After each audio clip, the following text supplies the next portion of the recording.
Muy buenas tardes a los invitados de este Día del Trabajo, en el cual, para que vean que el periodismo no descansa. Miguel Vadillo, director de la revista Contralínea, bienvenido. Buenas tardes. Gracias. Alejandro Páez Varela, subdirector del portal Sin Embargo, buenas tardes. Buenas tardes, muchas gracias.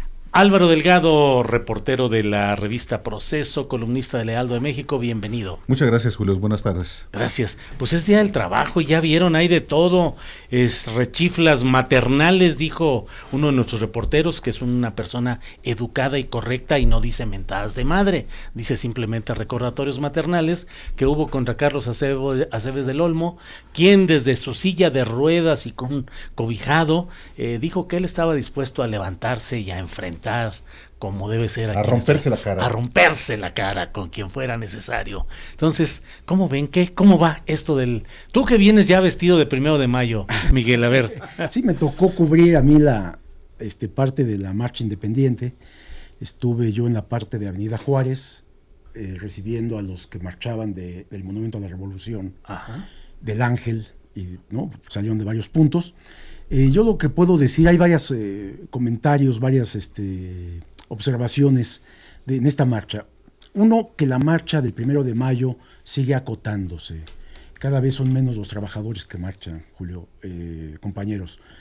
Lo cual, bueno, pues es que no solamente es por la situación actual del país o el cambio que hubo en el gobierno, ¿no? Que es un gobierno distinto, de otra corriente, pero además... pues es un festejo que se hace, un recordatorio por lo ocurrido en Estados Unidos, ¿no? Los mártires de Chicago. Entonces es un acto muy importante que debemos recordar y que se hace en todo el mundo. Entre las observaciones que yo vi es de que hubo en esta marcha independiente, que son las más duras en la crítica, no observé mucha protesta contra el gobierno. Uh-huh. 1, 2, mucho menos contra López Obrador. Uh-huh. Y 3, algunos contingentes gritaban en favor de la Cuarta Transformación. Es decir, hay un cambio muy importante, radical, en esta marcha del 1 de mayo. Me sorprendió porque pues estábamos acostumbrados, todavía el año pasado, a las mentadas de madre en contra sobre todo del presidente Enrique Peña Nieto, en contra del gobierno y en contra de las políticas públicas. Hoy sí hay exigencia, porque es la situación del país, de mejores condiciones laborales, ¿no? Sigue siendo un salario muy bajo, el mínimo. Sigue habiendo exigencia de las condiciones generales de los trabajadores, que siguen siendo muy deficientes. La misma situación económica del país pues es apremiante para todas las familias mexicanas. Entonces sí hay protestas, pero ya no enfocadas tanto contra el gobierno como estábamos acostumbrados. Entonces sí hay un cambio radical en esta marcha. No fueron tantos como en otros años, ¿no? Pero se debe también a este gobierno distinto que tenemos ahora en la presidencia de la República. Entonces hay que señalar esto, ¿no? Álvaro, tú que estás escribiendo ya ahí la proclama del movimiento obrero, dinos a ver. Claro que estamos viviendo momentos muy diferentes, porque la conmemoración, no celebración, del Día Internacional del Trabajo, que efectivamente se originó con la represión y la matanza de trabajadores en Estados Unidos, que también los hubo en México el siglo pasado, ha ido cambiando en México de manera paulatina. Hoy ya no existe la obligatoriedad de marchar el 1 de mayo como hace décadas se acostumbraba, en una marcha, organizada por el sindicalismo oficialista, no para conmemorar el Día Internacional del Trabajo, sino para darle las gracias al señor presidente. Gracias, señor presidente.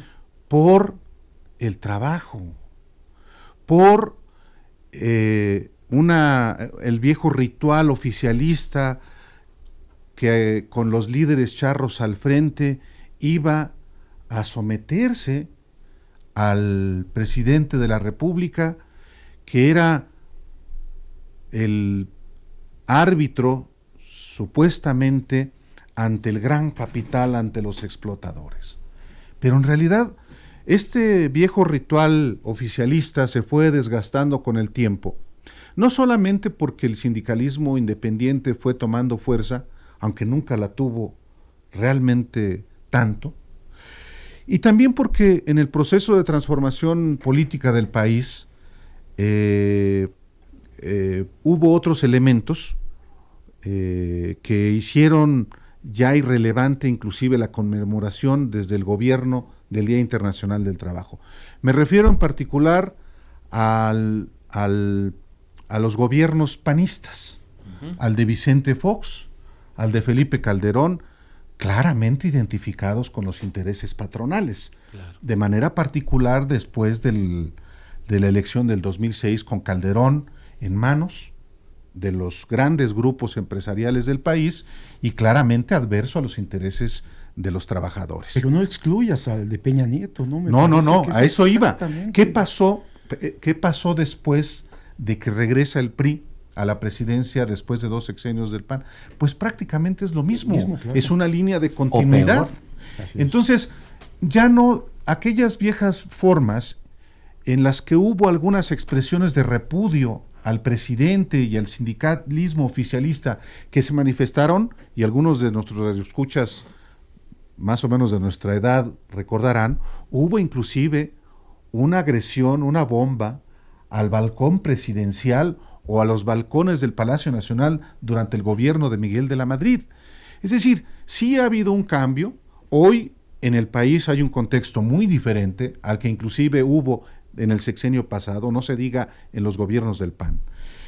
Pero además, hoy mismo el presidente de la República celebra que se aprobó una nueva ley federal del trabajo. Promovida por ellos mismos. Efectivamente, claro. Y como parte de un acuerdo con Estados Unidos, eso también es verdad. Uh-huh. Hay un clima, sí, de laboral, de pronto que parece complicado. Lo hubo más con las huelgas que hubo en Tamaulipas y que ya se resolvieron. Uh-huh. Lo sigue habiendo hoy con el caso de la huelga en la Universidad Autónoma Metropolitana.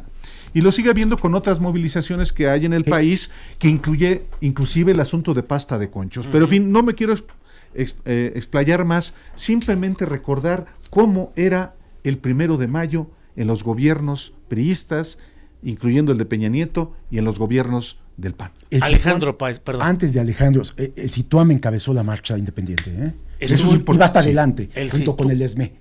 Y la aparición del nuevo líder máximo, que es Gómez Urrutia, con su Confederación Internacional de Trabajadores. Son 3 meses ya en huelga. Alejandro Páez Varela, por favor. Es que en sí mismo el Día del Trabajo arrastra un gran malentendido. Yo no sé si los gobiernos son los que tienen que celebrar un Día del Trabajo.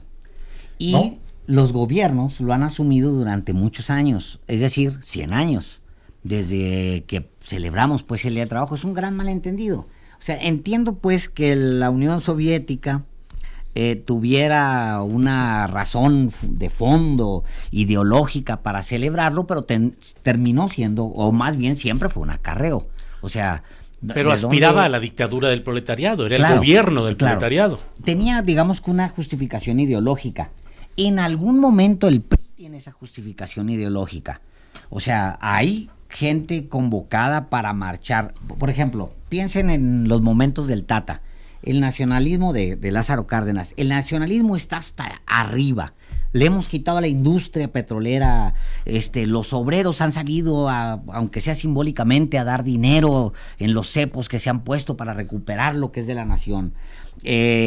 Sí hay una razón, pues, para que fundes una serie de organizaciones que llamemos sindicatos, en torno a los cuales tienes que agrupar a estos personajes que son los verdaderos, y no quiero citar al peor de todos los citables, los verdaderos héroes de la película, ¿no? Que son los obreros. Uh-huh. Pero los gobiernos y la intención siempre corporativa ha asumido ese control ahora de los trabajadores. Ahora, yo veo un momento de tranquilidad, efectivamente, como coincidimos, creo que todos en la mesa, laboral, salvo algunas expresiones que se dieron.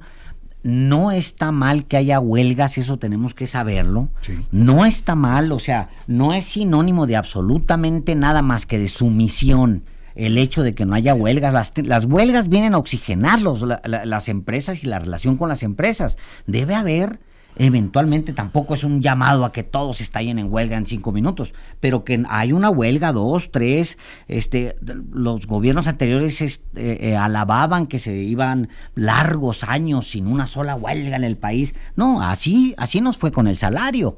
O sea, no hubo huelgas, pero el salario alcanzó niveles ridículos, incluso comparados con los salarios de toda América Latina.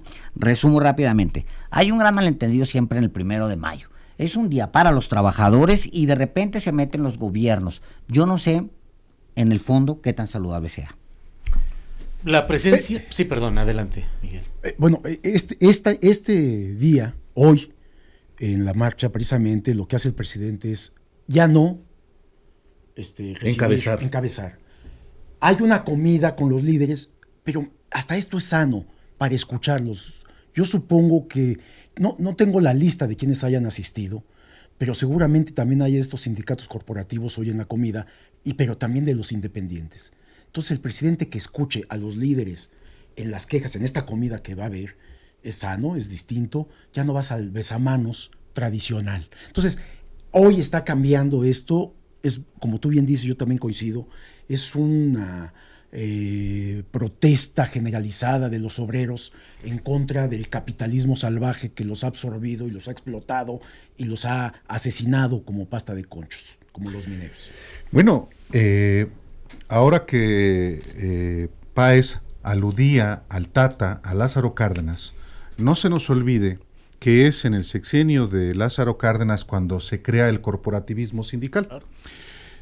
Se crea en un contexto muy diferente al actual. Se crea precisamente como base social para tomar una determinación de la magnitud de la nacionalización de la industria petrolera. El corporativismo sindical está en realidad muerto. Si uno ve la central principal por décadas en México, la Confederación de Trabajadores de México, es la nada. Su líder mismo representa el pasado, la falta de control, a tal punto de que hoy, desde su silla de ruedas, molesto porque no dejan hablar a los oradores, reta inclusive a golpes a quienes están abucheando. Eso era inconcebible hasta hace pocos años, ya ni siquiera digamos cuando vivía Fidel Velázquez, claro, el gran santón del sindicalismo oficialista. Mira, Álvaro, pero son ridículos y no tanto, porque detrás de esa cara ingenua que no aglutina hay contratos. Ese y es hay el punto. contratos, Sí, exacto, que están recibiendo el dinero que de las empresas todavía, claro, o sea, están cómodamente instalados en la desmantelación del sindicalismo, o en el desmantelamiento, del sindicalismo, pero siguen controlando los contratos. Víctor Flores, el sindicato ferrocarrilero. Es una muestra de abuso. Y de todas las corrientes. Pero a ver, yo por eso me retrocedo al sexenio de Lázaro Cárdenas y la razón de ser del origen del corporativismo. Hoy, las centrales obreras, las organizaciones obreras que solían ser oficialistas, están en una crisis brutal. Claro que todavía hay contratos que están negociando con las organizaciones patronales, pero para empezar ya tienen competencia. Punto número 2, que tiene que ver con la ley laboral aprobada. Van a tener que someterse a elecciones democráticas en esos sindicatos, que es un poco lo que yo decía desde la vez pasada. Y si no gana el Bester Gordillo en el CENTE, porque eso es una posibilidad real, tan lo es que se cayó la boca, ¿eh? Bueno, voy a lo que sigue. Pero viene una etapa en la cual de Tata Lázaro Cárdenas, creador del corporativismo, vamos a entrar a etapa de Tata López Obrador con un neocorporativismo. Yo creo que no. Hay más competencia, y parte de la competencia es algunos grupos sindicales, como el de Pedro Aces, el senador, que están gestándose en el contexto de este nuevo gobierno, pero ni de lejos creo que pueda generarse un sindicalismo oficialista. Miren, ayer desayuné con el presidente de la Coparmex. Ujú. El presidente de la Coparmex, que representa a los patrones en México, pues claro que ultraderecha. La extrema derecha, él mismo es un aspirante desde ahora presidencial. Ujú, claro. No lo perdamos de vista, Ujú. de la sociedad civil, de los patrones, de intereses patronales. Bueno, pero para mí era importante escuchar, tener diálogo con alguien como él, porque finalmente, por los intereses que representa, cómo está viendo las cosas en el país y de manera particular el ambiente laboral. Ya nos estás dando la portada del proceso de esta semana. No, porque fue desayuno, no fue entrevista. Bueno. Si no, no se las hubiera adelantado. Pero sí creo que hay un contexto muy diferente en el que los propios patrones tienen claro que es importante que se recupere el poder de compra de la población. Por eso avalaron el aumento al salario mínimo que se dio en diciembre. Ajá. Que ese también es un dato muy notable, claro, de los años recientes en política laboral. El que haya huelgas también es otro dato.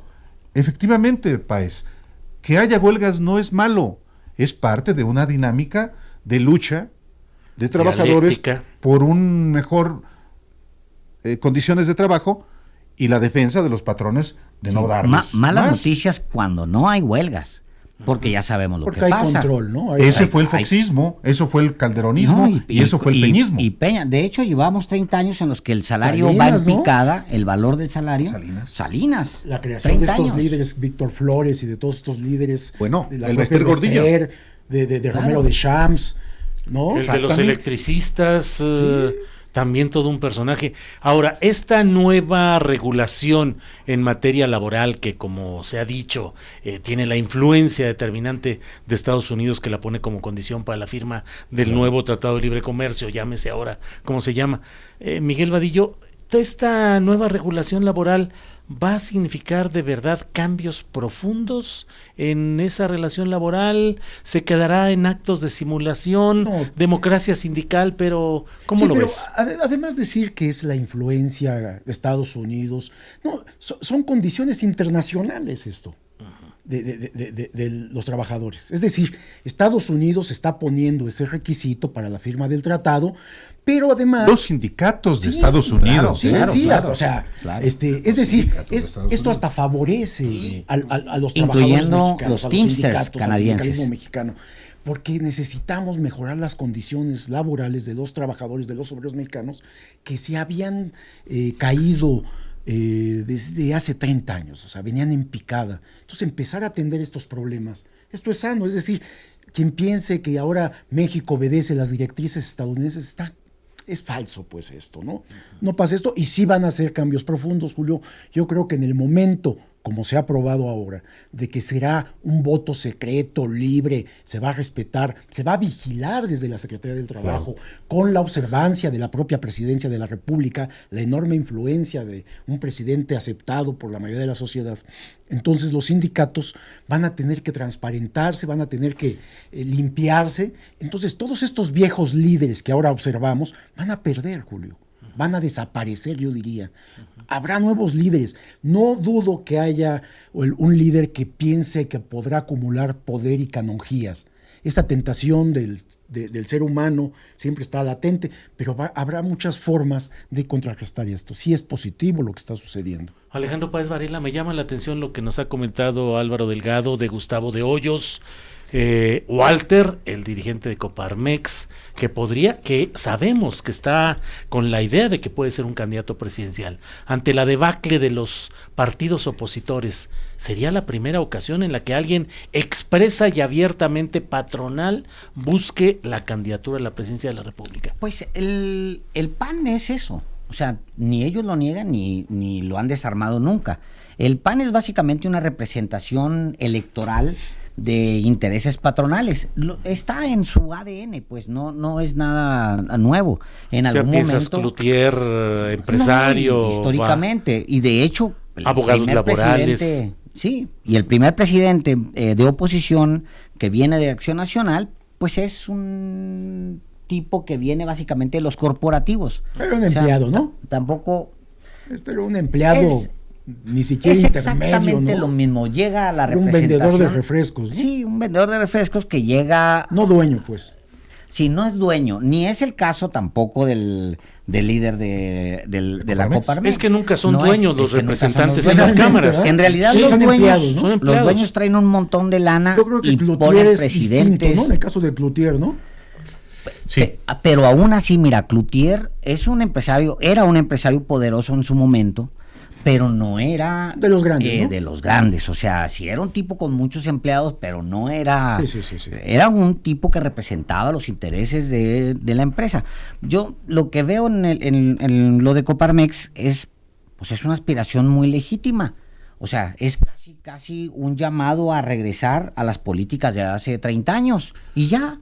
Sí, es muy importante no perder de vista efectivamente yo publiqué la semana pasada una columna, la antepasada una columna precisamente sobre el proyecto presidencial del presidente de la Coparmex y precisamente a raíz de eso, bueno, desde antes habíamos quedado ya de platicar con él, pero sí, ante la aridez de liderazgos que existen en los partidos políticos, hay sectores que quieren ver a figuras de la sociedad civil encabezando un proyecto en este caso presidencial. Pero en efecto, Alejandro Páez tiene razón cuando alude a que el PAN en particular es el partido que más acogida le ha dado a los sectores empresariales y de manera particular a Coparmex. Cloutier es un caso muy peculiar porque él, siendo agricultor en Sinaloa, muy vinculado a Monterrey, a los grandes capitales, toma la determinación de participar en política desde hace muchos años, desde los 70. Él buscó ser candidato del PRI, alcalde de Culiacán, Sinaloa.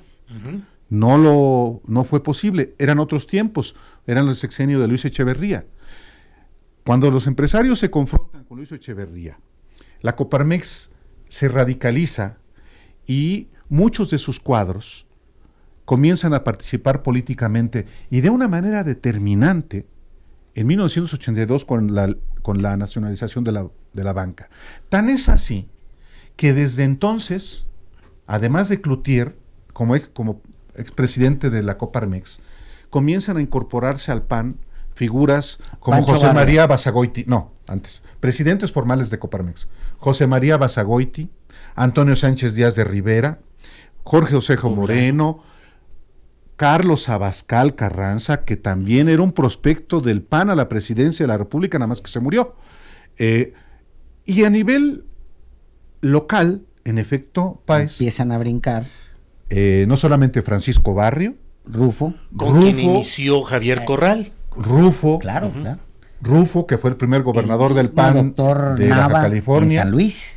El doctor Nava, que Aunque había no- sido presidente municipal. Aunque él no era propiamente empresario, era un oftalmólogo Sí. más dedicado a la lucha cívica que a la actividad Sí, no empresarial. tenía empresario. Pero sí Carlos Medina Plasencia, bueno, hasta Josefina Vázquez Mota.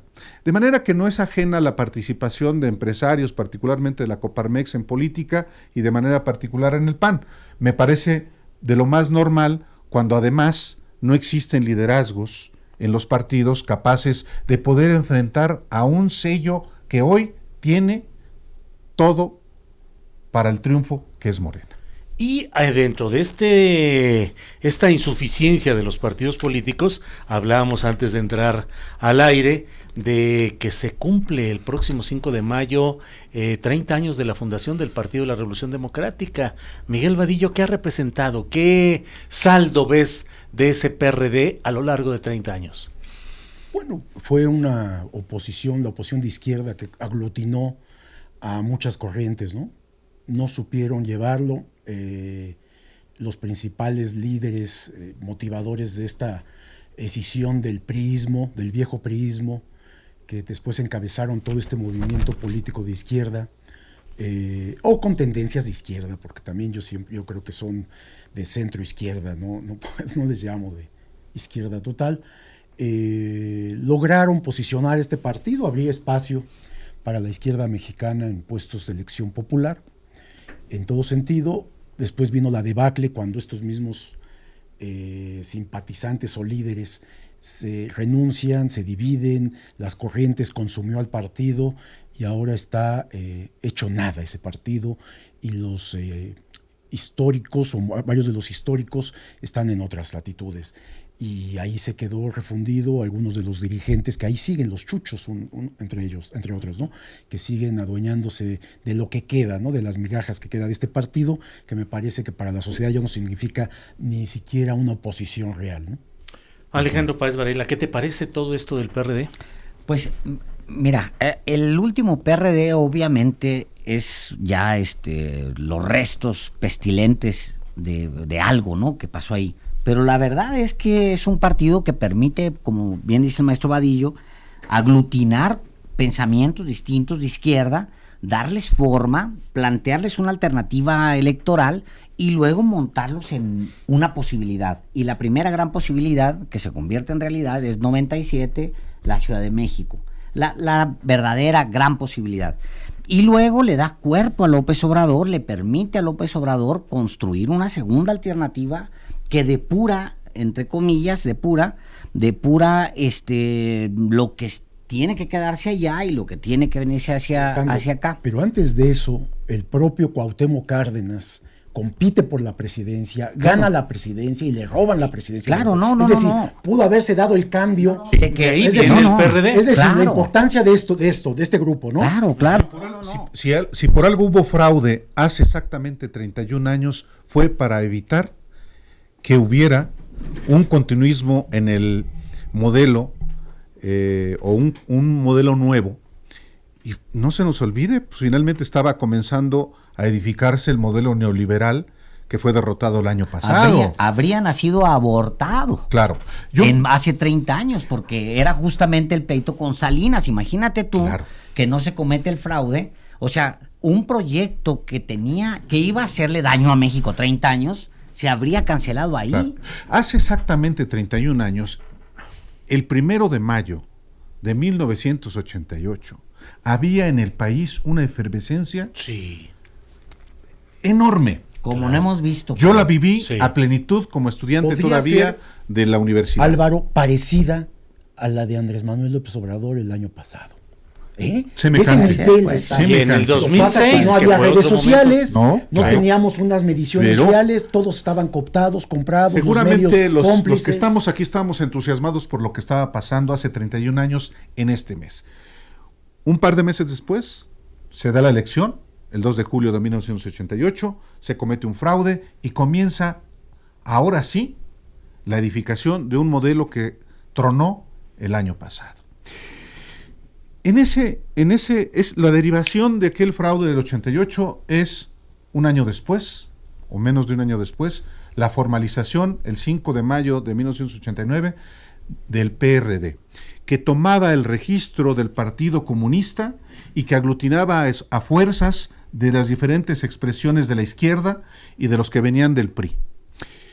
Y ese partido, que tuvo muchos fracasos y tuvo también muchos muertos, no se nos olvide, casi más de 500 muertos durante el sexenio de Carlos Salinas, logró sus primeros triunfos, muy los primeros después del salinismo.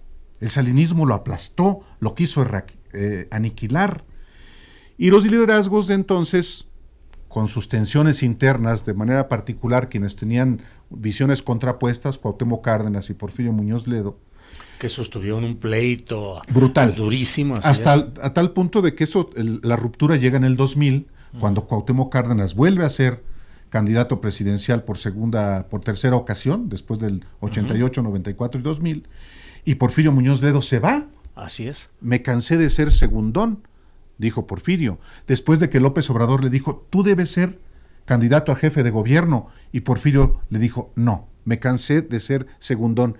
Y entonces López Obrador, que venía de presidir el PRD, de tener los mejores resultados en su historia hasta entonces, en 1997, siendo la segunda fuerza política del país en la Cámara de Diputados, detrás inclusive del PAN de Felipe Calderón, es jefe de gobierno. ¿Qué es hoy el PRD?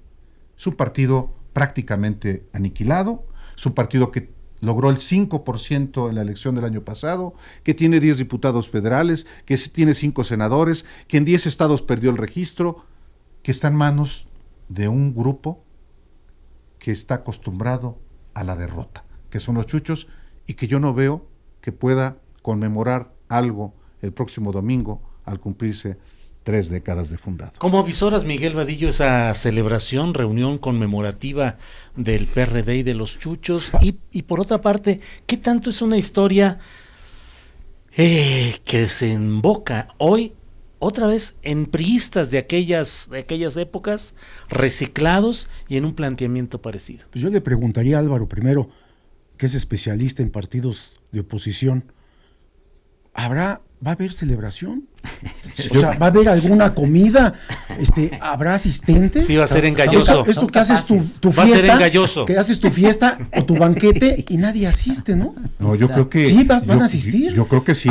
Si hay un catafalco y hay café, puede ser que algunos vayan a tomarse un cafecito para velar ese cadáver que es el PRD. Y Miguel Mancera como oficial. Eso ¿no? sí, Claro. uno de los que ayudaron a matar a este partido es el ex jefe de gobierno y ahora flamante senador y líder de los perredistas. Habiendo de la llegado fracción, a nombre del PAN. A nombre del PAN, Miguel Ángel Mancera, ¿no? Ese es el PRD. O sea, ese es lo que queda del PRD. Es un... Pues no tiene nada que festejar, nada. Julio, ¿no? Alejandro, Es reciclamiento más, ¿por qué estamos hablando Sí, esto? pasemos a Cuando temas... hay temas realmente relevantes, ¿no? Sí, Pero de alguna manera es pero el... porque es la historia. Ah, Sí, pues, sí, recordamos sin duda. esa parte que fue Sí, valiosa, ¿no? claro, Que- claro. Y ese- porque es- además se corre el riesgo de que la historia del PRD se repita también en Morena si se repiten vicios y errores como los que en varios Que lugares ahí van, están ¿eh? sucediendo. Ahí van, Por ahí eso, van, por Julio. eso. Por eso es importante hablar de un partido como el PRD, porque el PRD se vació y se fue a Morena. Ujú. Entonces, tiene alguna razón Sí, más allá de la digamos efeméride. que Temprano apoyando No, la a Morena en el balcanización. Congreso, ¿no? sería lo que Alejandro. balcanización sería lo que podría hundir a Morena. A ver, yo pienso siempre en esto.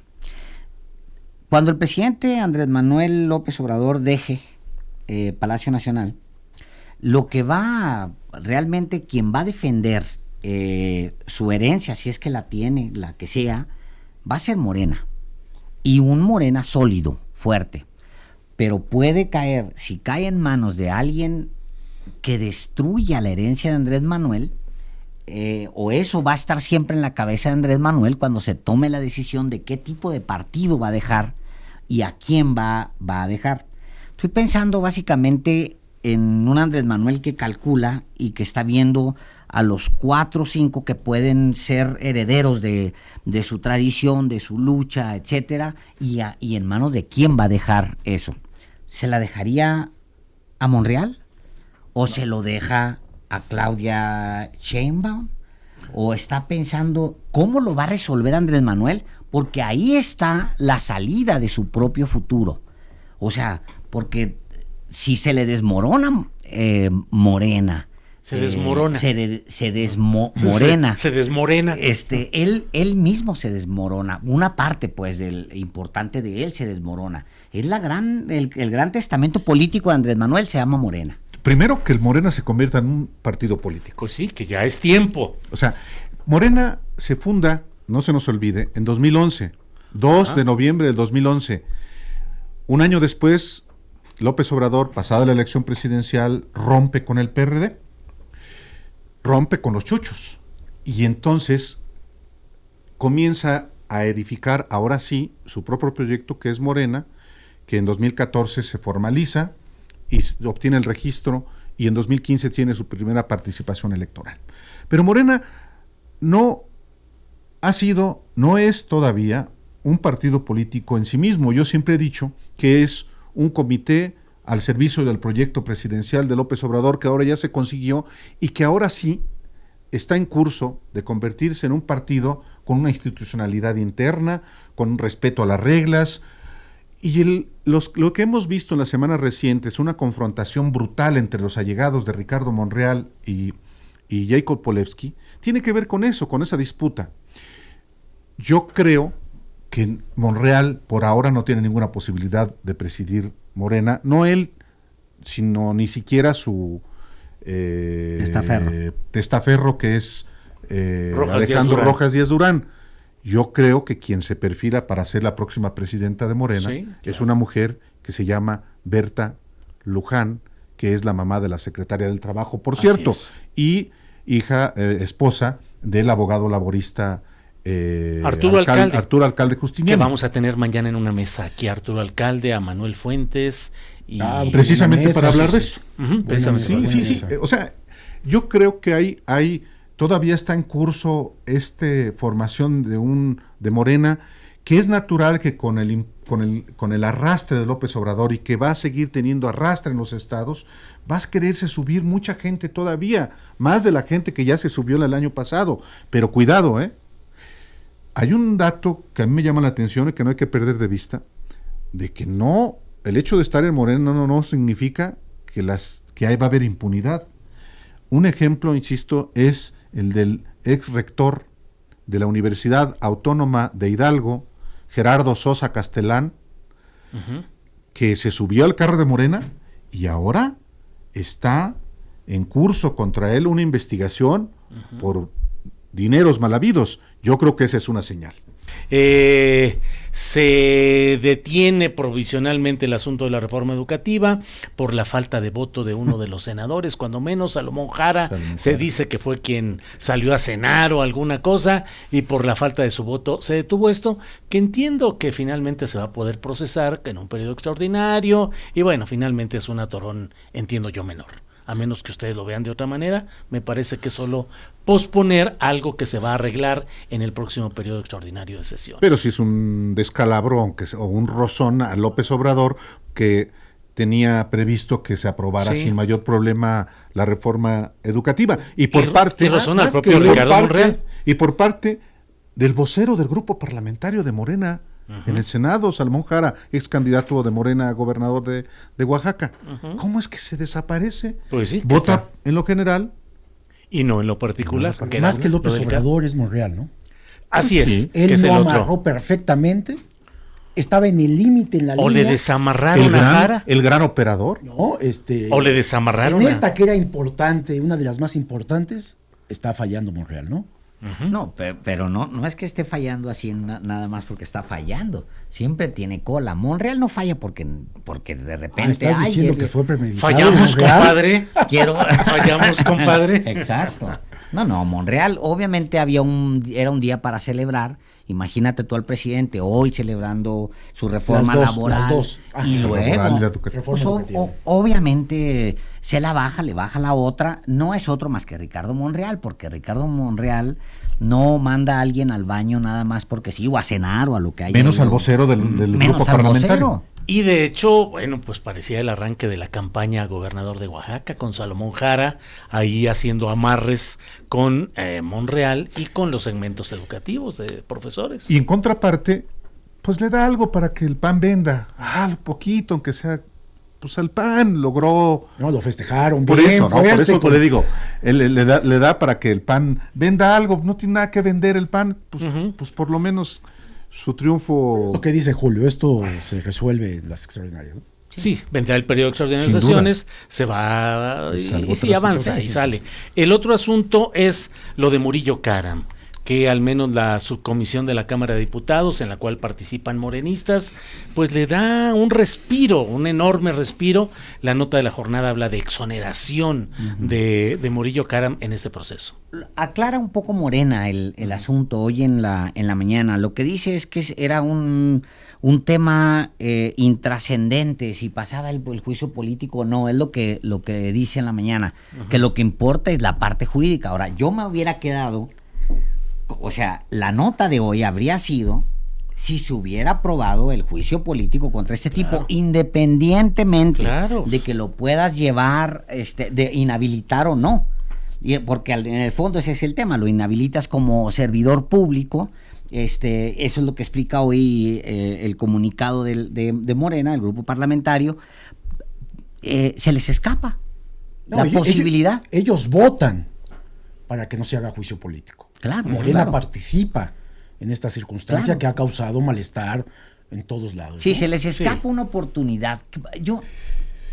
Lo que abunda no daña. Sí. No hubiera dañado No. el haber aprobado que se instaurara ese juicio político, no hubiera dañado en nada. Lo que dice es que no estorba tampoco. O sea, que no haberlo llevado a juicio político, es decir, inhabilitado, no les estorba tampoco para que proceda pues Claro. la parte judicial. No está exonerado, hay que decirlo con toda Exacto, claridad, sí. este señor. Murillo Karam, ejemplo del priismo caciquil y operador de Enrique Peña Nieto desde antes de que fuera inclusive Sí. presidente de la República, no está exonerado. Yo creo que hay una condena social desde hace mucho tiempo y que en el caso de iniciar un proceso de juicio político, que es un proceso muy largo, inédito en México, no ha existido en México un juicio político todavía. Pero me parece que en efecto es un episodio que a mí lo que más me importa, en primerísimo lugar, es que se sepa dónde están los 43, en primerísimo lugar.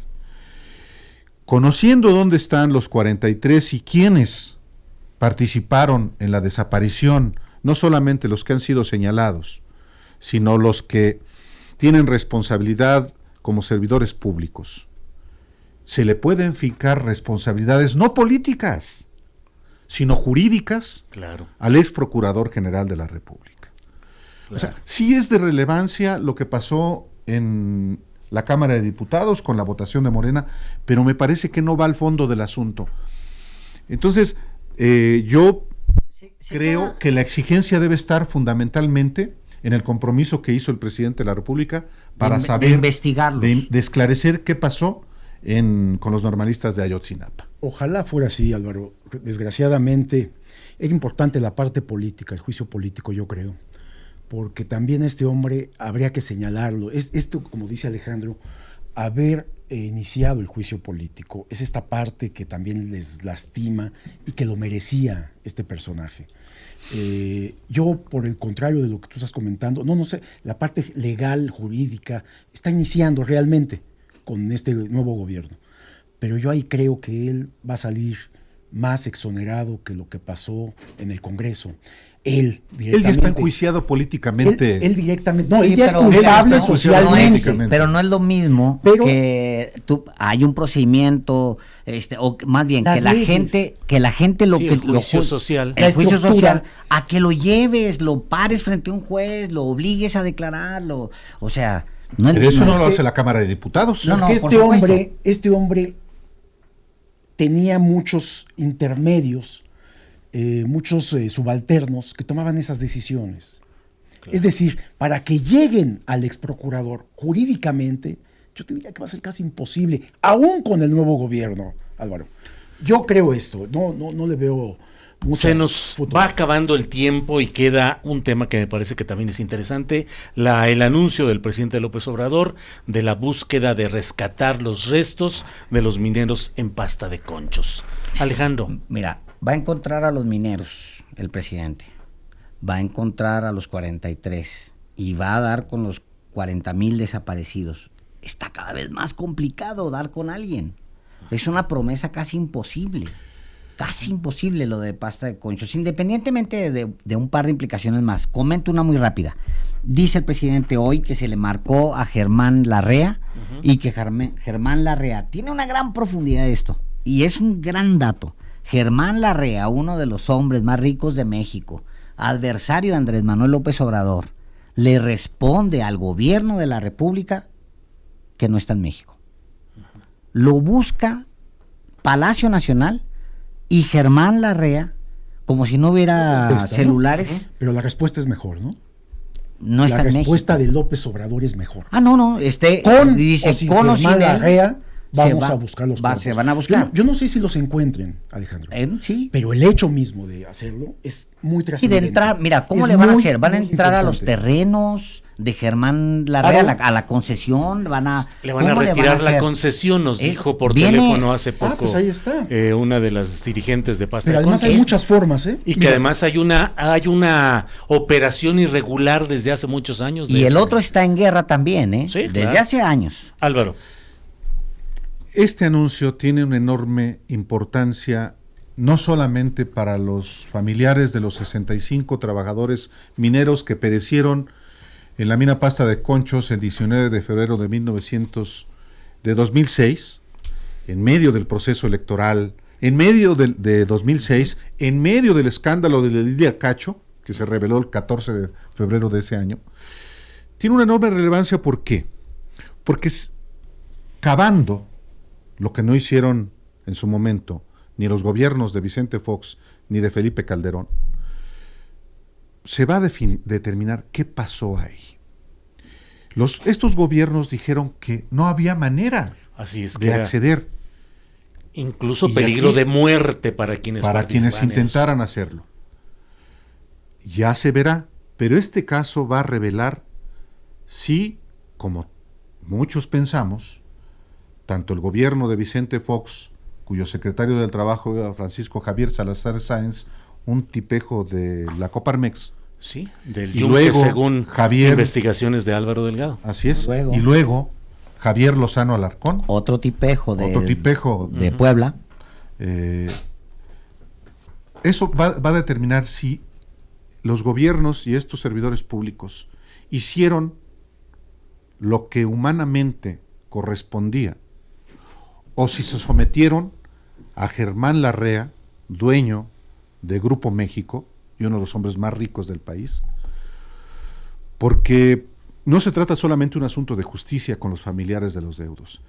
Esto explica el comportamiento de estos servidores públicos, de estos gobiernos, explica en buena medida por qué el país está como está. La negligencia, por favor. sobre este acontecimiento brutal, según yo creo, no prescribe esta muerte Como de esas delito de personas. lesa humanidad. Es decir, Germán Larrea podrá ser llevado a juicio por este asunto. Es la Eso- parte y eso que es lo más me interesante, gusta. ¿eh? Esto Es lo que más interesante. me gusta. Germán Esto es Larrea, lo que interesante. salga en la ecuación. Claro.